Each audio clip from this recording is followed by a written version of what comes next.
পেঁয়াজগুলো একটু ভেজে নিব। এলাচ, দারচিনি, তেজপাতা দিয়ে দিব, একটু ভেজে নিব। অল্প একটু পানি দিয়ে দিব। স্বাদ মতো লবণ দিয়ে দিব। আদা বাটা দিয়ে দিব, রসুন বাটা দিয়ে দিব, হলুদের গুঁড়া দিয়ে দিব, মরিচের গুঁড়া দিয়ে দিব, জিরার গুঁড়া দিয়ে দিব। ভালোভাবে মশলাগুলো কষিয়ে নিব।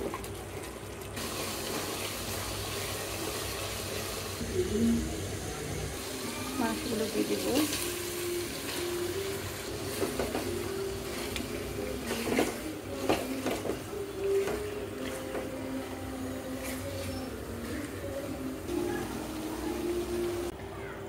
এই ছোট আলুগুলার তরকারি অনেক বেশি স্বাদ হয়।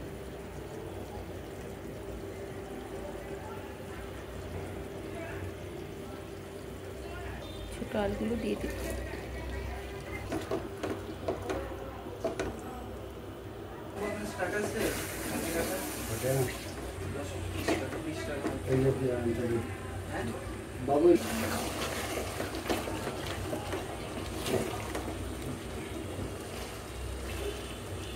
পরিমাণ মতো পানি দিয়ে দিব।